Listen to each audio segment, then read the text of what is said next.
Welcome to the Fast Leader Podcast, where we uncover the leadership life hacks that help you to experience breakout performance faster and rocket to success.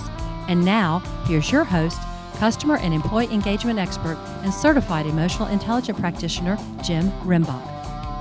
Call Center Coach develops and unites the next generation of call center leaders. Through our e-learning and community, individuals gain knowledge and skills in the 6 core competencies that is the blueprint that develops high-performing call center leaders. Successful supervisors do not just happen. So go to callcentercoach.com to learn more about enrollment and download your copy of the Supervisor Success Path ebook now. Okay, Fast Leader Legion, today we're going to have a good discussion today because I have Dr. Laura McGuire on the show, and we're going to talk about something that you probably don't even consider in regards to being a better leader. And the reality is it's one of those things that if we don't put visibility into it, it's going to have a significant impact on engagement, performance, development, and really your own value, self-worth, and ability to, make an impact in other people's lives. So Dr. Laura, welcome. Dr. Laura McGuire was born in Tennessee and raised between Connecticut, Maryland, and Florida. Their parents divorced when they were 3 years old, and they were raised by an incredible single mom. They have 3 half-siblings who were much younger, so they were really raised as an only child. Growing up, Dr. McGuire always had a strong bend towards justice and invoking peace. In kindergarten, they created peace cookies and asked any student who ate one of their dove-shaped cookies to make a promise not to tease or taunt the other students for the rest of the year. After dropping out of high school, Laura entered an abusive marriage at 19 years old. It was only after earning their GED and BA that they were able to leave and start a new life as a single mom and teacher for at-risk youth. Dr. McGuire earned their bachelor's degree in social sciences from Thomas Edison State University and their graduate degrees in Educational Leadership for Change from Fielding Graduate University. Dr. McGuire's doctoral dissertation entitled Seen But Not Heard, Pathways to Improve Inclusion of LGBT Persons and Sexual Trauma Survivors in Sexual Health Education, examined the marginalization of sexual minorities within health education on a global scale.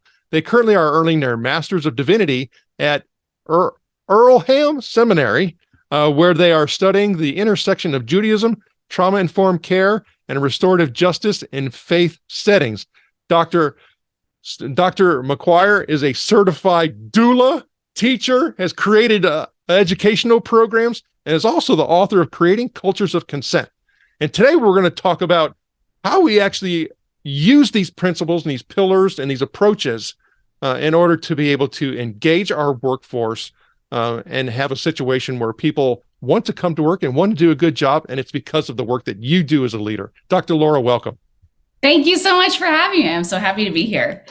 So I think it's really important for all of us because for me, this was like, new revelation and exposure to information. And I'm like, oh yeah, I want to talk about this because I think oftentimes because of what we may perceive or fear or what we're even told by our legal department is that, you don't talk about these things. But I'm like, wait a minute, we bring our whole selves to work, all of us. And if we don't understand this consent, the approaches, the thinking, the boundaries, I think we're going to have a really significant problem that's always, or it's going to actually exacerbate a continuous problem of employee retention, employee performance, preferred employers. And quite frankly, I don't believe in a lot of this BS about best place to work stuff when I look at what the criteria is. Yes, I agree. And I think that is the next evolution in how we talk about what is a healthy workplace. Many of us have gotten kind of 101 emotional intelligence or 101 inclusion conversations, but really it does come down to these deeper pillars of consent and trauma-informed care and really understanding deep down as human beings what's going on with us and how we connect to each other.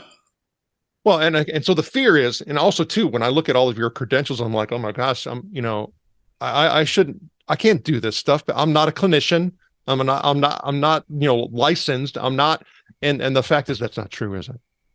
Right. Yeah. A lot of times people say, oh, do I have to write a book about this? Do I have to be able to give a keynote or be a therapist to the people I'm working with or my clients? And the answer is absolutely not, right? This is about having actionable, foundational understandings based on your role and then being able to apply that in daily life. Okay. So then when we start talking about consent, what is consent? So consent is really this cornerstone of interpersonal communication that is based on getting that affirmation that things are agreed to and doing so in a really mindful and emotionally safe way. So that includes a number of things. It means that we are asking people when they're in a good place to give us an answer. It means when the question is posed, it's given context. It's not just, hey, do you want to take this on? What is taking this on? What does that include? It means that it's also ongoing, that people can go back and say, you know what? I did say yes, and things have changed in my life, and I need to be able to adjust this. And that this is done without pressure. And so often at work, that is one of the biggest missing pieces that we don't think about is the power imbalance. We're asking subordinates to do things and there's fear there. If I say no or I ask for clarification, am I going to get fired or just passed over for a promotion? Not asked again to take on an additional project, right? And so without that understanding, we're communicating with each other, but in ways that don't really support a consent culture. Okay, so as you started talking and explaining that, I'm starting to think, well, where does expectations fit in? Because it's like, okay, well, are you talking about expectations or are you talking about consent? And where's the crossover? That's a great question. So I think when we talk about expectations, it is having a conversation about what does that include? And again, making sure things are agreed on. One way that I also like to kind of illustrate this that a lot of people in the corporate world will be familiar with is contracts, right? Contracts can be this wonderful tool for consent because when we write a contract, we're trying to think through these things. What are we really comfortable with? What are the boundaries of what we will and won't do? Who owns what intellectual property? All of that stuff, right? And that gives us this space to say, here's what I'm expecting. Here's what you're expecting. We go back and forth, right? Until we find a place that's ideal where we say, yes, we can both move forward. But contracts, again, even when they're written and signed, can go back and be adjusted as well, right? So there's that expectation. You have to lay it out, make sure it's clear, make sure it's ongoing, make sure all the context is given. But then it's still this conversation of, are these expectations still something you feel comfortable meeting, that I feel comfortable giving? And then having that be really a fluid conversation throughout the life of an employee. Well, okay. So the contract is also the employment. That is a contract, between the employer and the employee, and it isn't necessarily written, and then, we have, job descriptions and we have job responsibilities and all of those expectations, that are set, but they're not also a scenario where it fits every, situation every day, all day long, right? So it's like, okay, yeah, this is what we need you to do, but we also need these things done over here, and we may not have documented that. So, how we still need it. So, again, I still am like, help me understand the whole consent thing versus expectation. When, I think for many of us, when we start talking about a, some type of retail or restaurant, situation, because I had it happen to me the other day, where I was asking somebody who was working at a retail, location about something that encompassed my experience. And she was like, well, that's not my job. I don't do that. Like, what? You're in customer service. I'm like, that's all encompassing. So, to be able to do something like that from a employee-employer contract perspective, like we got a breakdown of consent, expectations, and a lot of different things, right? So how do we really address, again, because I'm thinking about the decades decline of customer experience in all industries, right? And a lot of it does ultimately come down to not a technology and human interaction. It comes down to a human to human interaction that essentially exasperated or even caused the problem. Right. So, I mean, I know I gave a lot of things for you to unpack there, but how do we create the culture by which those things don't occur? Hey, that's not my job. Right. And because that's the flip side. That's where something that's good can be weaponized. And I see that all the time in all the different arenas that I do training and consulting in, is that people take something that's awesome and then they really misuse it. And you're like, why did you take it in that direction? That's not it at all. So actually, that's one of the first things we do, like in our certification program, is we talk about what things are and also equally what they are not, right? So it's not saying, if there is a very reasonable need, right, or that there's kind of those soft skills, I think that's where a lot of people are like, well, I don't have to sit and listen to someone, or I don't have to really think about what this person needs holistically. That's not my job, right? That's a problem. So I do think, though, that is still this foundational piece of early conversation and that ongoing check-in. Okay, when we talk about your role, there's those hard skill pieces, right? Restaurant, you are serving food to people, but you're also paying attention to their verbal and nonverbal feedback and cues, right? And if they need something, you are trying to make sure, again, talk about what are the reasonable expectations of what you can do, to try to make sure it's a positive experience for them.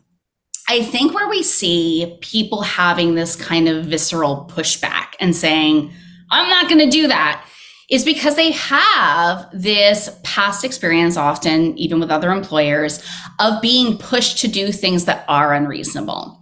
And so they're like, I guess the only way to do that is just to shut down and say, I'm not going to really be present here, or I'm not going to be empathetic because I'm really burnt out. And so talk to them about that. Here's the things I would never ask you to do. This is not, something that would be reasonable. And here's the things that will come up in this line of work that might be flexible and we would expect you to be able to do.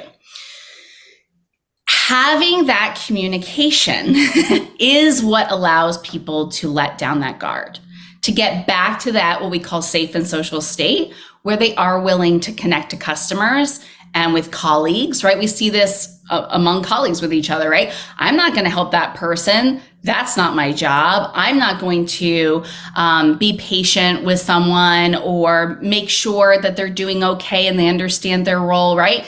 I don't have to do that. Instead of, I'm going to try to figure out those needs. So often, I would say 99.9% of the time, it's I haven't received that, so I'm not going to give that. So that's one of the things we have to look at as leaders. What are people receiving before we ask them to be handing it out? Okay, so you hit on something that, for me, again, I want to take what I think I'm hearing and then provide some perspective to it that comes from me and hopefully from the listeners as well, is that when you start talking about creating a safe and social state, for me, that starts going into the realm of, stress management. And I start thinking about, anxiety management. I start thinking about breathing techniques. I start thinking about, mindfulness. I start thinking about all these different types of things that I have to become aware of as leader in order to be able to be certain, or try to create the environment by which people can be in a safe and social state. What is your response to that? Absolutely. Right. You've talked about, bringing your whole self to work. We are neurological beings. We are mammals. That's who's coming to work. Our nervous systems and, primates. And so I think sometimes we have these very unreasonable expectations. And, as a social scientist, I will say organizational psychology has been a problem in this area. Its early inception, making people like machines, was totally off base. And that's the training a lot of us got early in our careers, right? Was just make people do these kind of rote exercises and go through the motions and look at them that way. But exactly, we are dealing with people who have ACE scores, adverse childhood experiences. We're dealing with people who are currently going through personal crises. They're also maybe dealing with stress and even traumatic incidents when dealing with clients and people that they're serving. And all of those things are showing up and coming together every single day. So if our foundation isn't understanding that and knowing what to do to work with it, then all of the other kind of mottos and trainings and glitz and glamour that we can do, we have the best software, we have the best, campaigns, and we cater every Thursday. It doesn't matter. It doesn't matter. You're literally throwing money away, right? Because you're not getting to the root of who people are and what they need. Well, I think, and I actually saw something the other day that talked about, the current workforce, saying how, the perks, people are putting less and less importance in perks. Now, of course, this was a biased type of message because they were talking about benefits programs, and they're talking about 401ks and things like that. So they were gearing the discussion to that. But ultimately, a lot of the carryover that you were talking about, and as you were mentioning something about what you were taught initially, that comes back from the whole Frederick Taylor days and Taylorism in regards to everybody worked in a manufacturing, facility, and we just need greater output. Therefore, Prussian school system type of approaches is like, look, you need to be a good worker, and this is what you must do, and this is how we approach those types of people. And we're finding out more and more is that we were just sent down the wrong path for many years. But we have a lot of legacy problems in that when you start talking about the generational differences, so my father, who's in his mid 80s, has a very, very different perspective, in things than I do at the age of 55. My kids have at the age of, 19 and under. And when I start thinking about these multidimensional aspects of really what it means to be an effective leader in today's world, I wasn't groomed like that. For me, it was my way, highway. Don't do as I do, do as I say. All of those types of things that we were all brought up into were people who are in my age group. Is that's not going to make you an effective leader. That's not going to make you, somebody that is going to, create an engaged workforce. And here's the problem with that is people who are in my age are influencing those leaders and saying, hey, this is how you're supposed to do it. And so when we start talking about leadership development, the thing that I find most interesting is that the people who are in a leader role that probably need it the most are saying that their people below them need it. And I'm like, No, this is, well, first of all, what you point out, the generational divide is huge. And we are seeing Gen Z, come really strong into the workforce, right? Those are our new hires. Gen Alpha is coming next. These are people who are well-versed in what I was just talking about, right? They have grown up. They're the first generation that's grown up with exposure to these concepts, right? I didn't, but my kids have, right? And so we see, honestly, what I would say is an emotional wound come from those previous generations when we start talking about these concepts. Because the pushback is always what you just said. It's not fair. I didn't receive this. Why do I have to give this? I survived, right? That's always the thing, right? I moved up. I still have a job, and no one cared about my feelings. No one cared about me as a whole person. So it just doesn't feel just or equitable or fair to them, seeing how much we want to change things. And it's important, I think, to address that, to have space, to have, that's a painful thing. That's a hard conversation. Yeah, you should have gotten this, and it's not fair that you didn't. And who knows what would have happened, what you would have been capable of with that different level of support. Okay, I have to say that you're being quite generous. and saying that it's a fairness perspective that those people take. And I don't see it as that. Okay. I see it as a rite of passage. I see it as a control issue. I see it as, again, like I talked about a moment ago, their well is only filled with that. Yeah. And so therefore, that's what they're going to dish out. When they think people need to be quenched. Oh, and yeah, by the way, I'm not asking you for consent. Drink this. Right? Exactly. That's because you know what? We got things to do. It's just the, when we start looking at that, I think that's the behaviors and practices that, we don't want to continue to replicate, because that, is taking us down a place that, let's just say the majority of organizations go down, and we're going to go down with it. Right. So if I start thinking about, let's change our behaviors. Okay, here's a couple approaches that you need to take in order to be able to change your behaviors in order to create this environment where consent can exist. What are some of those behavior changes that need to happen? Yeah. So, it starts with unlearning, and that's always that hard work that you're saying, people do have that sense of, well, we've made it this far. Why do we have to think about this so differently? But it is that deep work of, let's talk about what we grew up with. Let's talk about what we got early in our career. But even we can go deeper than that. Let's talk about what our families, our communities, our religious organizations, and our schools, because schools were designed by Horace Mann to be the same way as the factory system, to reflect that.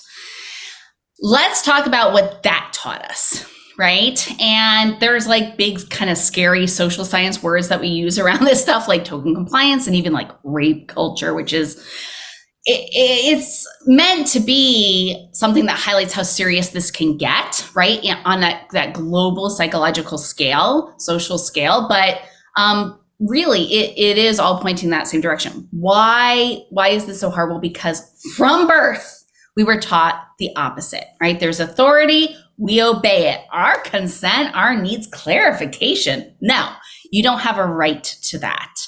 You turn off your emotional cues, even your physical cues, right? You eat at a certain time, you have a bathroom break at a certain time, turn off all of that biofeedback because it doesn't matter. So first we have to talk about that. And that's a lot. But from that, we create this kind of fertile soil to start to grow in that next direction. And it really comes down to, like I said, communication and thinking about, how do I phrase things? Do I leave space open for there to be dialogue, a back and forth? Or is this supposed to be a one-way kind of rhetorical question? I'm asking you to do something, but I'm not really asking you to do it. You're voluntold. And rewording that, talking about, well, what would it look like if we said this a little bit differently, right? Even with our customers, often it's copy and paste to them. Here's this email I'm sending you. Here's this form you have to fill out. Here's the next step.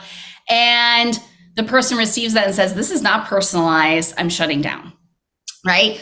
If it's phrased in a way that says, let's continue a dialogue, we open up. And, there's a lot of amazing brain science behind this that tells us, this is really important. This is true. I think the other big thing we have to step back and think about as leaders is power dynamics and the power differentials that we have. Again, it's the way our systems are set up. It's how we grew up for so many of us. But it leads to these other problems. And it leads to really big problems that have a high price tag. It leads to lawsuits. It leads to turnover. It leads to loss of customers. So even if people are like, listen, Dr. McGuire, you can take all this touchy-feely stuff and, keep it. It comes down to the bottom line as well. So having those kinds of big and tough conversations allows us to say, all right, now we've addressed this. We've gotten kind of those roots out from things that were stopping our future growth. And now we have an environment where we can start to think about things differently. Okay. So, and I think there's pendulum swings in all of this. There really is. And this is where we talk so much about fit these days, more than we've ever talked about it before, for our leaders, as well as the people who are, we're employing. And people talk about vacancies not being filled, and many organizations are doing that by choice because they continue to, try to find this right fit. But when you started talking about, making these, adaptations and changing these behaviors, I also start coming into it's now we're addressing the can't do versus the won't do.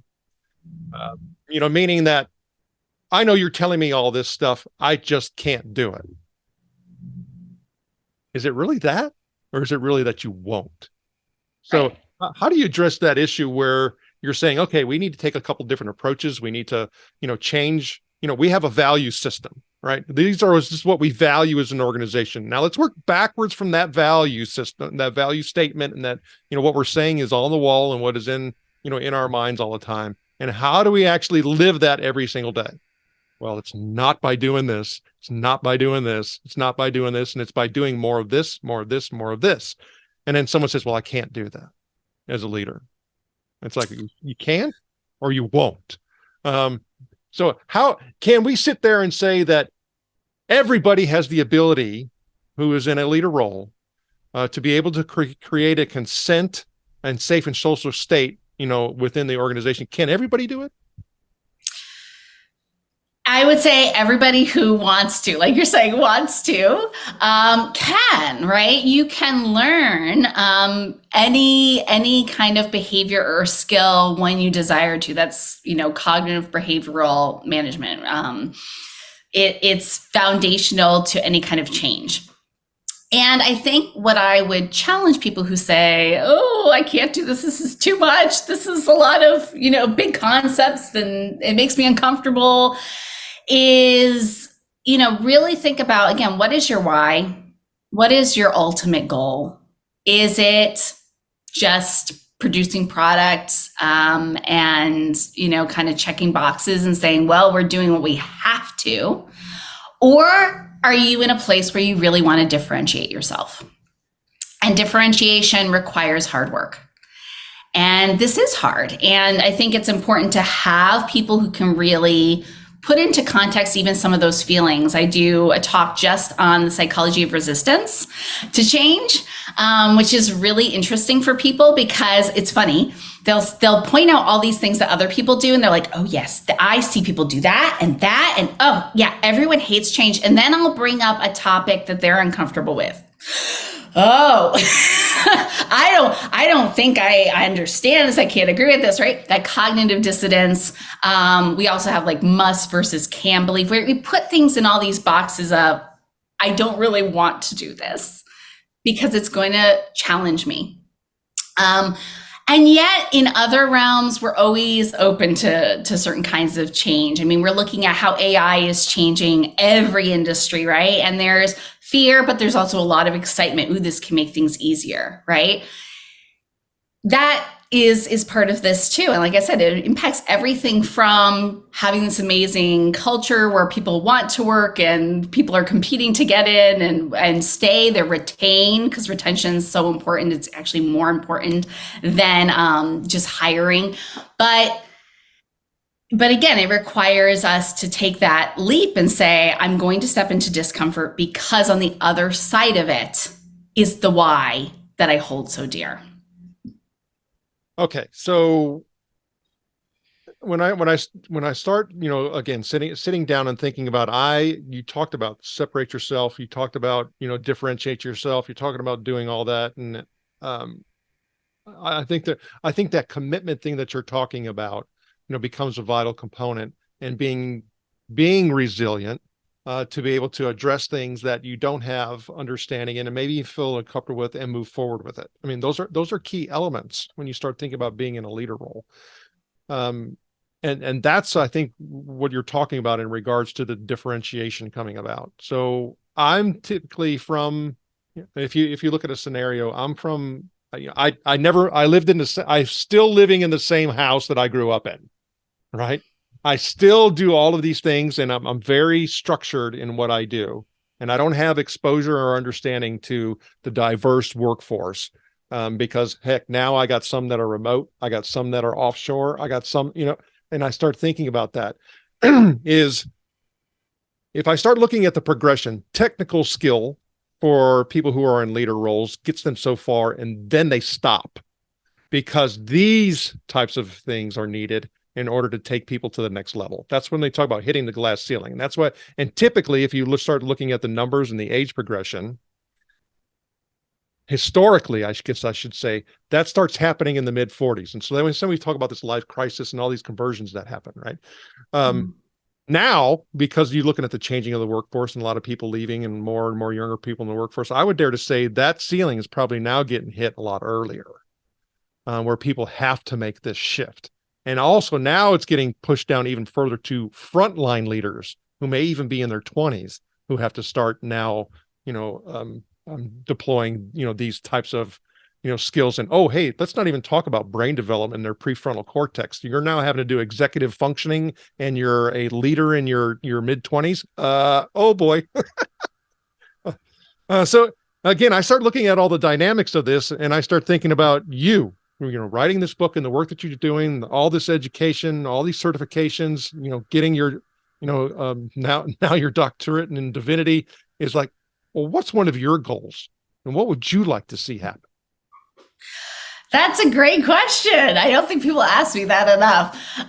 So I have to, that makes me have to actually think. A lot of things I'm like, oh yeah, I know all about this.